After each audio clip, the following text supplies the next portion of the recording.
te souhaite la bienvenue dans Bien avec soi, le podcast créé pour te permettre de passer d'une vie subie à une vie choisie, dans la pleine expression de ton potentiel et surtout en toute autonomie. Je suis Marie Perron, coach pénaliste certifiée, et dans ce 4e épisode, je vais t'exposer une seconde idée qui, je pense, va venir légèrement ébranler ta vision du monde en termes de relations et de communication. Ce que nous allons voir ensemble aujourd'hui va vraiment probablement te chambouler, voire te secouer, mais je te promets que si tu prends la chose avec ouverture, objectivité et authenticité, tu vas très vite te rendre compte du pouvoir qu'elle te donne et donc plus largement qu'elle donne à tes relations. Ce deuxième prérequis que je te présente aujourd'hui est un prolongement du précédent, donc si tu n'as pas encore écouté le podcast numéro 3 qui s'appelle « La carte n'est pas le territoire », je t'invite à l'écouter avant de continuer celui-ci afin que ta compréhension de celui que je te présente aujourd'hui puisse être complète.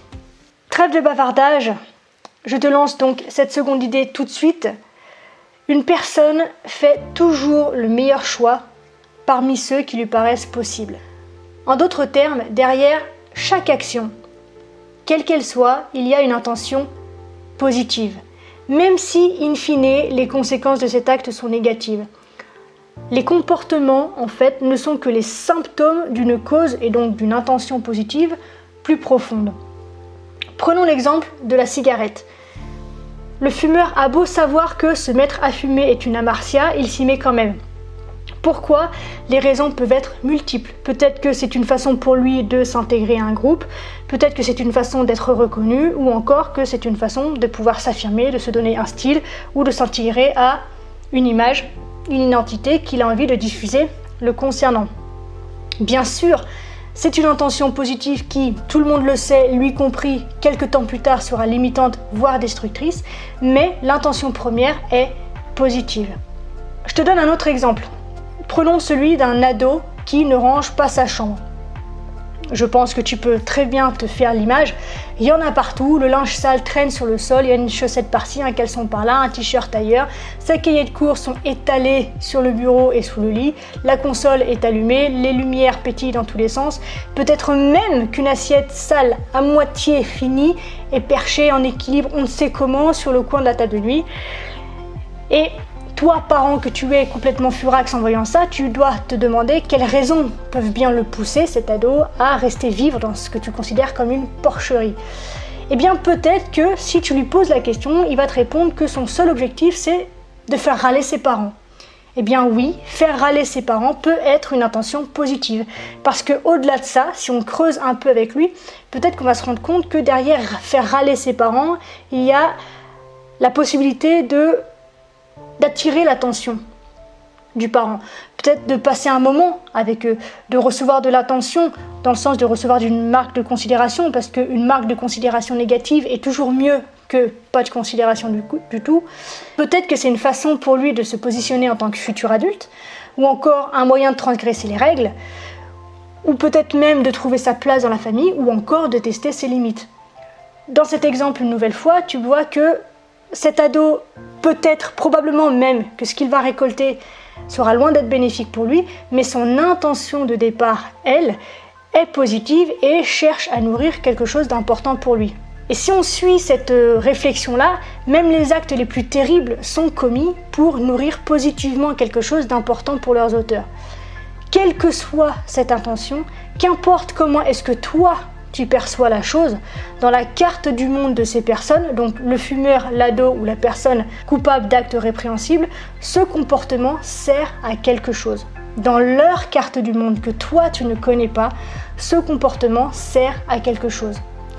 Chacun fait ses choix en fonction de ses compétences, des ressources, des outils dont il dispose à l'instant T, en fonction de là où il en est dans son expérience de vie et du contexte, du cadre dans lequel il se trouve pour prendre cette décision. Et probablement qu'avec le temps, l'expérience, il viendra un autre moment où la personne pourra faire d'autres choix en conscience, avec plus de recul, plus de connaissances, des outils différents, etc., etc. Mais rien d'autre ne pouvait être fait à l'instant T puisque son inconscient lui a permis de choisir la meilleure option parmi toutes celles qui étaient possibles à l'instant où elle a été prise. Donc ce qu'il est important de comprendre ici, c'est que modèle du monde et comportement sont très étroitement liés. Et donc, avoir cette connaissance, cette conscience en fait de ce lien entre modèle du monde et comportement, ça peut nous aider à comprendre bien des comportements justement et donc bien des personnes de notre entourage qui peut-être sont dans un mood en ce moment ou dans une période de leur vie qu'on ne comprend pas, peut-être qu'on a l'impression qu'ils sont en train de se prendre un mur, mais parce qu'on projette sur eux nos propres peurs, notre propre expérience de vie, sans avoir accès à la leur, à ce qu'ils pensent, à ce qu'ils ressentent et aux besoins importants qu'ils viennent nourrir pour eux. Donc ça peut nous aider par exemple à comprendre pourquoi est-ce que certaines personnes continuent à souffrir ou à être angoissées, et on se rend vite compte que ce n'est pas parce que ça leur plaît ou ça leur fait kiffer d'aller mal, mais bel et bien parce qu'elles font le meilleur choix, une fois de plus, parmi ceux dont elles sont conscientes, c'est-à-dire les meilleurs choix disponibles dans leur modèle du monde. Et pour accéder à une compréhension de ce qu'ils cherchent et trouver une solution, une entente qui soit équilibrée et bénéfique pour tout le monde, je pense que tu l'as compris, il est intéressant, voire nécessaire, donc, de s'intéresser à la carte du monde de l'autre pour la comprendre, pour pouvoir se la représenter et pour pouvoir interagir avec elle. Et donc, dans le cadre d'une relation, il est bien plus constructif de répondre à l'intention plutôt qu'à l'expression du comportement perçu comme problématique. Donc, l'unique question à te poser, et je t'invite à le faire donc cette semaine, dans une relation qui peut être problématique, ce soit une relation à toi, peut-être une relation avec ton enfant, une relation de couple, peut-être une relation avec l'un de tes collègues ou avec des amis, si tu sens que vous n'êtes plus sur la même longueur d'onde, si tu constates qu'un comportement de sa part t'a fait du mal, je t'invite vraiment à te poser la question de quelle pourrait être l'intention positive derrière le comportement de cette personne ou même derrière le mien. C'est-à-dire que lorsque tu es témoin de tes propres comportements négatifs pour toi, je t'invite à te poser et à te demander quelle intention positive est nourrie par ce comportement.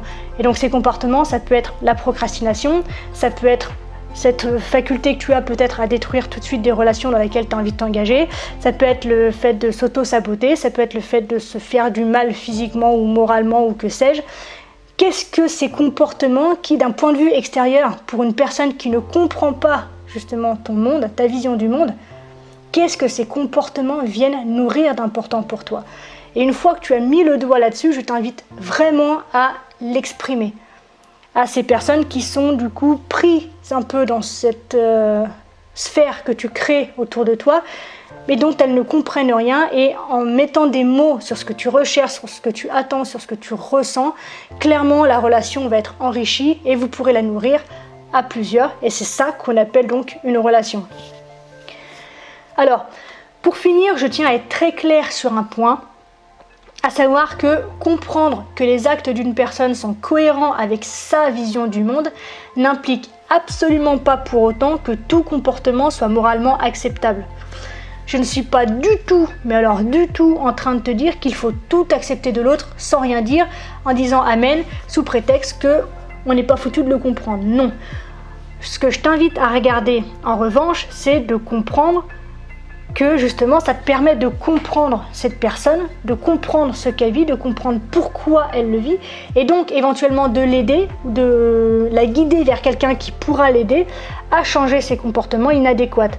Parce que l'idée donc à conserver de ce podcast, c'est qu'il est absolument impossible de changer un choix ou un comportement sans s'occuper de l'intention qui les soutient. Donc, point de mutisme ou d'omerta autour des comportements qui te font du mal ou qui sont malsains. En revanche, de la compréhension pour toi te permettre peut-être de te reconstruire, peut-être aussi de lâcher prise, ou dans le cadre d'une relation qui a encore une chance en fait, pouvoir la nourrir, l'élever et donc lui donner une nouvelle vie. Donc voilà, c'est tout pour aujourd'hui. J'espère que ce podcast t'a plu, qu'il t'a inspiré. Si c'est le cas, eh bien je t'invite à me le faire savoir en le partageant peut-être à un proche qui peut avoir besoin d'entendre cette chose aujourd'hui pour pouvoir rétablir une relation, pour pouvoir se comprendre peut-être un peu mieux et avancer dans sa propre carte du monde. Tu peux également me noter avec 5 étoiles sur iTunes ou sur la plateforme de ton choix. Tu peux laisser un commentaire, bien sûr. Je suis toujours très heureuse d'en recevoir. Je les lis tous, même si je ne réponds pas toujours.